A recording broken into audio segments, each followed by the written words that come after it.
Try সিরিজের ফাইনালে batting নেমে পাকিস্তানের বিপক্ষে শুরুতেই উইকেট হারায় শ্রীলঙ্কা। প্যাথম নিসাঙ্কা আউট 7 বলে 11 রানে। শাহিন আফ্রিদির উইকেট শিকার। কুশল মেন্ডিস ওপেনার কামিল মিশ্রাকে সাথে নিয়ে বেশ আগ্রাসী ব্যাট করে। পাওয়ার প্লের 6 ওভারে লঙ্কানদের সংগ্রহ 1 উইকেটে 56 রান। 10 ওভারে শ্রীলঙ্কা স্কোরবোর্ডে তোলে 1 উইকেটে 81 রান। কামিল মিশ্রা পাকিস্তানের বিপক্ষে 37 বলে ব্যাক টু ব্যাক অর্ধশত পূর্ণ করে।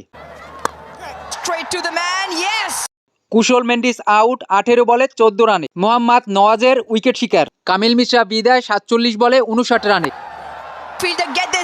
13.3 ওভারে শ্রীলঙ্কার স্কোরবোর্ড 3 উইকেটে 17 রানে পৌঁছে। এরপরে লঙ্কানদের ব্যাটিং ছন্দপতন, 2 রানে হারায় 3 উইকেট। কুশল পেরেরা 6 বলে 1 রান, পবন রত্নায়েক 11 বলে 8 রান ও জনিত লিয়ানগে আউট 2 বলে 0 রানে। যেখানে শ্রীলঙ্কা 103 রানে হারায় 3 উইকেট। স্বাগতিক বোলারদের বোলিং তাণ্ডবে শ্রীলঙ্কা 11 রান তুলতে হারায় শেষ 7 উইকেট। 19.1 ওভারে শ্রীলঙ্কা অল আউট 114 রানে। শাহিন আফ্রিদি ও মোহাম্মদ নওয়াজ নেন 3টি করে উইকেট।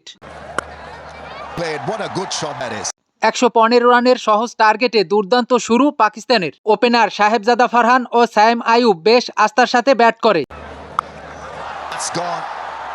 পাওয়ার প্লের 6 ওভারে স্বাগতিকদের সংগ্রহ বিনা উইকেটে 32 রান। পাকিস্তানের ওপেনিং পার্টনারশিপ ভাঙে 46 রানে। সাহেবজাদা ফারহান আউট 22 বলে 23 রানে। পেসার ঈশান মালিঙ্গার উইকেট শিকার। উইকেটে বাবর আজম জুটি বাঁধেন সায়েম আইয়ুবের সাথে।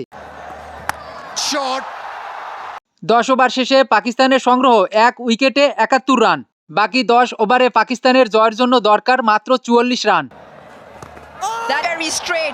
সায়েম আইয়ুব আউট 33 বলে 36 রানে। ওয়ানিন্দু হাসারাঙ্গার উইকেট শিকার। 15 ওভারে স্বাগতিকদের সংগ্রহ 2 উইকেটে 97 রান।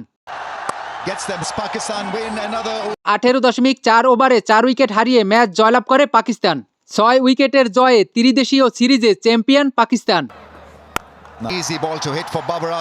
বাবর আজম অপরাজিত 34 বলে করেন 37 রান। দুর্দান্ত পারফরমেন্স করায় ম্যান অব দ্য ম্যাচ ও man of the series Mohammad Nawaz.